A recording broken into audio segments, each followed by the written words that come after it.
That game was played on a Sony PlayStation. I know that may sound ridiculous, but it was anointed the title of scariest game ever made.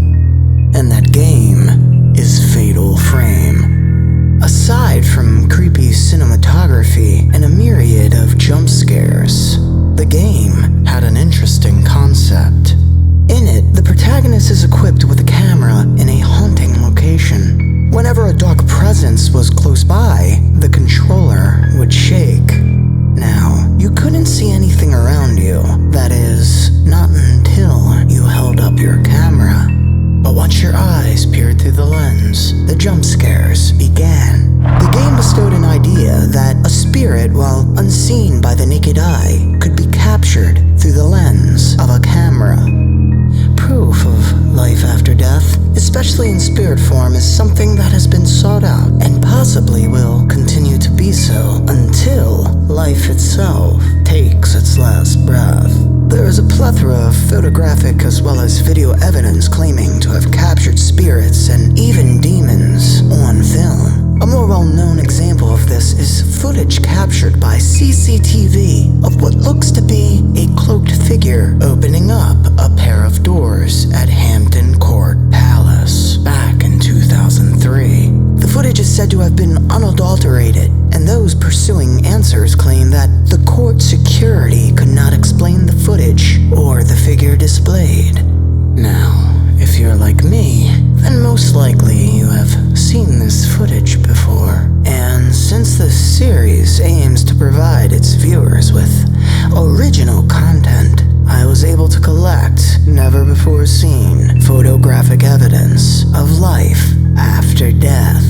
Thanks to my supporters, I've been given the honor and responsibility of retelling their stories, as well as revealing some of their own personal, unedited images. Images that would second-guess even the strongest of skeptics.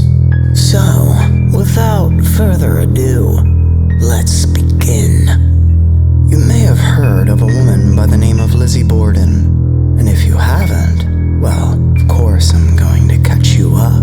But before I start, no, I don't have a picture of her spirit, so let's just axe that right now. But don't worry, you'll soon know why she plays a role in this first case. And yes, a picture is coming, just not of Lizzie Borden, so I apologize in advance that she didn't make the cut. In the summer of 1892, in Fall River, Massachusetts, a wealthy husband and wife were found dead in their home, murdered with an axe. The two victims were Andrew and Abby Borden, the parents of Lizzie Borden. The case is a famous one, with the main suspect being their daughter, Lizzie. Now, I'm not going to pretend that I'm an expert when it comes to the Borden case. I just wanted to make sure that you got the gist, because past tragedies play a big role in this story. I will note that even though the Borden house has been the center of many paranormal investigations, this case in which I bring to you now is one of a distant relative of Abby Durfee Gray, the stepmother of Lizzie Borden and her alleged first victim. You can probably guess that any distant relative of a Borden wouldn't have the most natural stories to tell. The person I speak of is my friend, Bonnie. She came to me recently with some details about her past. Unfortunately, in this type of work, the past isn't always sunshine. Aside from her lineage to the famous Bordens, Bonnie's more immediate family has tragedies of their own. When Bonnie was a child, her father tragically shot himself in front of her and her family. I can't imagine what something like that would do to a person. However, perhaps in Bonnie's case, tragedy has made her stronger, as she is able to share her past trauma and still be as sweet as honey. But as the saying goes, honey draws flies. Because later on in Bonnie's early adult life, her husband Timmy had unexpectedly taken his own life. After speaking with Bonnie, she made it clear that this would have been uncharacteristic of Timmy, and she believes that the cops weren't telling her the whole story. And perhaps this is why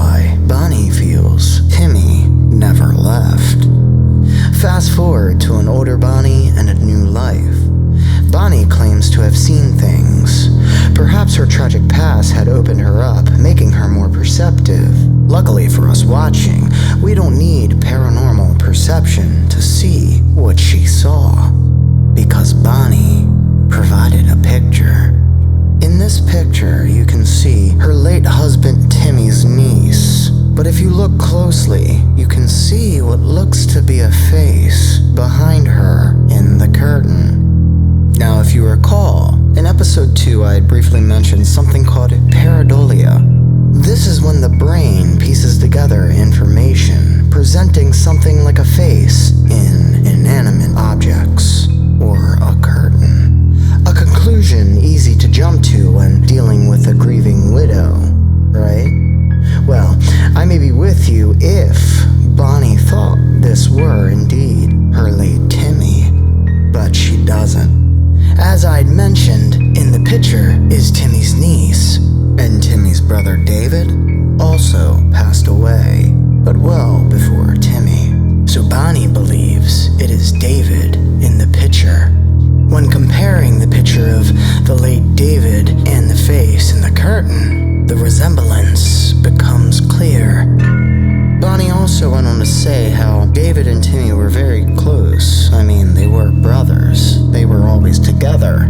So it's interesting to see when we flip the picture upside down, just below David's face is Timmy. Now, I suppose this could be 2 cases of pareidolia, sure, but you have to admit, it makes you wonder if those we have loved and lost stay with us, even in death. Unfortunately, the next picture that I'm going to present to you is not that of a loved one who perhaps watches over you like a guardian angel, but something more sinister that intends to do harm. This next story does not have a happy ending. I much rather present images of lost loved ones appearing in photographs beside their family than those of demons coming to take them away. Unlike Bonnie, this next friend asked to remain anonymous, so for her security, we will just call her Kay. Recently, close friends of Kay were expecting, so naturally, they were excited and like most parents, decided to throw a baby shower in celebration of the life they were about to receive. When first observing the pictures of the baby shower, you can see it looks very normal. Family and friends had attended, and everything seemed to be looking up for the family. But unfortunately, there was an uninvited guest. This photograph, Kay claims, garnered some attention recently from paranormal enthusiasts. In the image, you can see what looks to be a dark figure towering over those in attendance. The photographer who captured this entity claims that the figure was not physically present. Unfortunately, the significance of this figure would come at a tragic price, because 3 months after the couple's beautiful baby girl was born, she passed away in a car accident, a life taken too soon. Some claim that the shadow in the photograph may have had something to do with it. It goes without saying that the family and the friends involved did not take her passing well. I gave Kay my word that I wouldn't dive too deeply into those details, but you can imagine that something like this would not sit well. It is obviously unclear what this 2-headed figure is. I've looked briefly in demonology for a 2-headed demon and its MO. And what I found was indeed frightening. I'm sure many of you are familiar with the Conjuring movies. Well, the Conjuring 2 featured a demon known as Valak. In the movie, this demon takes the form of a nun. However, in the grimoire known as the Lesser Key of Solomon, Valak is said to be a